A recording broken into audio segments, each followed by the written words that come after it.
Doutora Estela, existe diferença entre infarte e doença coronariana em homem e mulher? Olha, existe. É que na mulher, a doença coronária, pelas questões da menopausa, que o estrogênio que ela tinha até a menopausa é um protetor, é um hormônio protetor. Costuma na mulher ter se apresentar mais tardiamente. E se apresenta, às vezes, de uma forma mais grave, com as artérias muito calcificadas, porque essas placas, em um determinado momento, elas tendem a se calcificar. Não é? Então, o processo na mulher, além do que, a mulher tem, como ela tem uma massa corporal menor, como ela tem uma menor estatura, menor peso que o homem, a artéria coronária também é mais fina. Existem outros inúmeros estudos.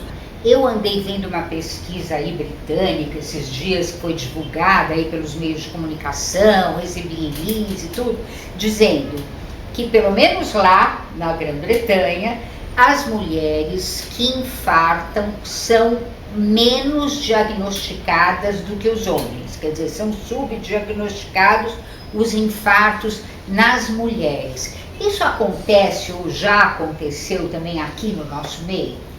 Olha, infelizmente ainda acontece, Isabel, porque não existe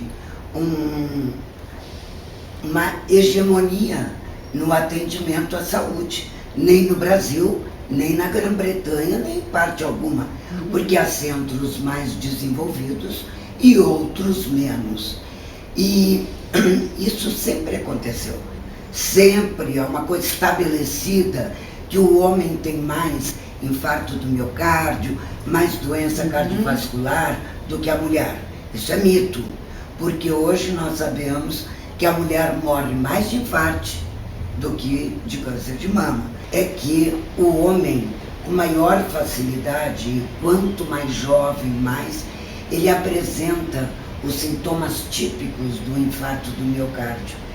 Enquanto na mulher, embora ela também apresente o sintoma típico de dor no peito, com irradiação ou sem irradiação, acompanhado ou não de outros sintomas, é mais fácil que à medida que progrida a idade, isso tanto na mulher quanto no homem, esse sintoma não seja típico dessa forma. Mas tem mais dificuldade. Mas como que se manifesta, então, esse infarto com esses sintomas atípicos? Que sintomas são esses? Então, ele pode se manifestar por falta de ar súbita, de início súbito, por uma tontura até síncope, ou por uma arritmia cardíaca, sentir o coração disparado, ou até, isso é importante, até por uma confusão mental, num indivíduo que não apresentava nada.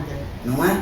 Agora, eu costumo dizer o seguinte: dor no peito, com mais de 20 minutos de duração, a dor pode ser no peito, abaixo, na mandíbula, não importa, procure o pronto-socorro, para que facilite o diagnóstico, o tratamento precoce e o prognóstico desse infarto.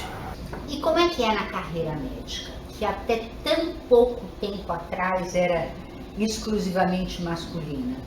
No tempo, quando eu entrei na faculdade, nós éramos, na minha turma, exatamente 15% da turma de homens. Já era bastante. Já era bastante. Turmas que me precederam tinha um contingente ainda menor, né? Hoje nós estamos vendo pelo CRM, né, que as mulheres abaixo de 40 anos, o número de mulheres médicas é praticamente igual, quase meio a meio, não é? Mas no meu tempo não era assim. Mas as mulheres em algumas sociedades, por exemplo, nas sociedades celtas, que eu estudei muito por causa daquele meu livro, Todas as Mulheres São Bruxas e tal, elas eram as curandeiras, elas eram as médicas, elas eram as parteiras. Não existe na mulher esse viés para a medicina, para a saúde? Sim, o que eu quero te dizer é que a mulher, a condição da mulher, em qualquer área, mas na área médica, ela não pode ser reducionista e nos atribuir o papel de cuidadora. Não, nós podemos nos desenvolver em qualquer campo. Doutora Angelita Gama é uma pioneira no campo da cirurgia. Se você for olhar o número de mulheres da Sociedade Brasileira de Cirurgia, da Academia Brasileira de Cirurgia, são pouquíssimas. Mulheres cirurgiãs de tórax, por exemplo, cardiovascular, são pouquíssimas. Neurocirurgiãs, menos ainda. Mas por que elas não estão lá? Qual é a razão? Elas que não se colocam ou existe uma barreira? Olha, existem redutos que ainda são muito fechados do ponto de vista que requerem grandes habilidades técnicas que nós temos, não é? Claro. Desenvolvidas ao longo do século, mas digamos assim que existem áreas em que é mais difícil entrar, como algumas que eu mencionei. No entanto, muitas mulheres escolhem não ser cientistas, pesquisadoras, doutoras, professoras doutoras. Elas querem ser completas, conciliar profissão e amor, casamento, filhos. Muitas optam por uma carreira que permita a elas um certo alívio e um maior papel de cuidado com o seu filho, com tudo. Então, muitas se encaminham para áreas como dermatologia, tanto clínica quanto estética, oftalmologia. São áreas em que não existe emergências, chamados noturnos. Quando eu entrei na faculdade, a maior parte das mulheres se encaminhava para a ginecologia, onde eram bem recebidas, é uma coisa natural, mulher cuidar de mulher, não é? Pediatria. E pediatria. Eram os grandes campos. Que eram as duas primeiras coisas que a medicina deixou, digamos assim, exatamente, a mulher fazer, né? Que é o caso daquela Elizabeth Blackwell, lá nos Estados Unidos, sim, que se formou em 1848 e não conseguiu ser nada além de ginecologista, sim, e depois a irmã dela nada além de pediatra. Exatamente, isso vigorou por muitos anos. Se você quer saber uma coisa de curiosidade a meu respeito, eu tentei ser neuro e não consegui. Por que não? Porque me foram fechadas as portas. Eu esbarrei nessa dificuldade. Angelita me contou uma vez que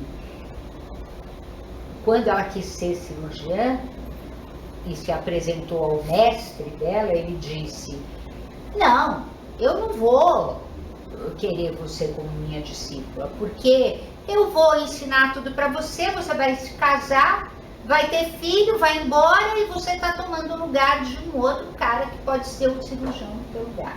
E a Angelita, como todo mundo sabe, é uma mulher que optou por não ter filhos em nome da dedicação que ela tem à própria carreira, né? Eu vou te dizer, acho que se num determinado tempo fazer uma escolha por uma profissão e também acadêmica era, digamos assim, um desejo da mulher, hoje é quase que uma obrigação. A mulher, dificilmente um casal pode abrir mão do dinheiro que a mulher traz hoje em dia. Dificilmente o homem consegue ser o provedor da casa como era no passado. A mulher está saindo e aí nós vemos o outro grande problema, Isabel. O problema é que no mundo inteiro as mulheres continuam ganhando para o mesmo trabalho salários inferiores. Então ainda tem muita coisa para fazer. O caminho é muito longo e é por isso que eu vou, acho que encerrar, né? Dizendo que tudo vale a pena se a alma não é pequena. Fernando Pessoa. Não é? É isso aí. Obrigada, Estela. Obrigada, Isabel.